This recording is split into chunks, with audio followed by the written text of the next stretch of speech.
தளபதி விஜய் அவர்கள் தற்போது நடித்து வரும் கோட் படத்துடைய படப்பிடிப்பு ஒரு பக்கம் விறுவிறுப்பாக நடந்து கொண்டிருந்தாலுமே படத்துடைய அப்டேட்டுக்கு பஞ்சமே இல்லாமல் அடுத்தடுத்த படக்குழு பிளான் பண்ணி அப்டேட் வெளியிட்டு தான் இருக்காங்க. அண்மையில கூட இந்த படத்துடைய முதல் பாடலான விசில் போடு அப்படின்ற பாடல் வெளியாகி பட்டி தொட்டி எங்கும் பட்டை கிளப்பிச்சு. இந்த பாடலை அடுத்ததாக ஒரு பெப்பியான சாங் படத்துல உள்ளதாக படக்குழு தரப்புல இருந்தே ஒரு சில தகவல் எல்லாம் வெளியாச்சு. இதை நினைத்து பாத்தீங்கன்னா இந்த பாடல் தான் அடுத்ததாக வெளியாக உள்ளதாகவும் இந்த பாடல் தளபதி விஜய் அவர்களுடைய பிறந்தநாள் வழியாக அதிகப்படியான வாய்ப்புகளுமே இருக்கா.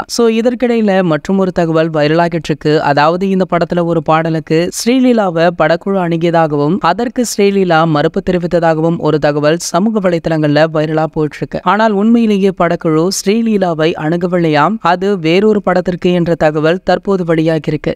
ஓகே, யாரெல்லாம் கோட் படத்துடைய இரண்டாவது பாடலுக்காக ஆவலுடன் வெயிட் பண்றீங்களோ அதை கீழே உள்ள கமெண்ட் செக்ஷன்ல கமெண்ட் பண்ணுங்க. மேலும் இது போன்ற சினிமா செய்திகளை பத்தி நீங்க உடனே தெரிஞ்சுக்க நம்மளுடைய தளபதி 360 அப்படின்ற நம்ம சேனலை சப்ஸ்கிரைப் பண்ணிக்கோங்க. மேலும் பக்கத்துல உள்ள பெல் ஐகானை கிளிக் பண்ணிட்டீங்கன்னா நீங்க நம்ம வீடியோவை மிஸ் பண்ணாம பார்க்கலாம்.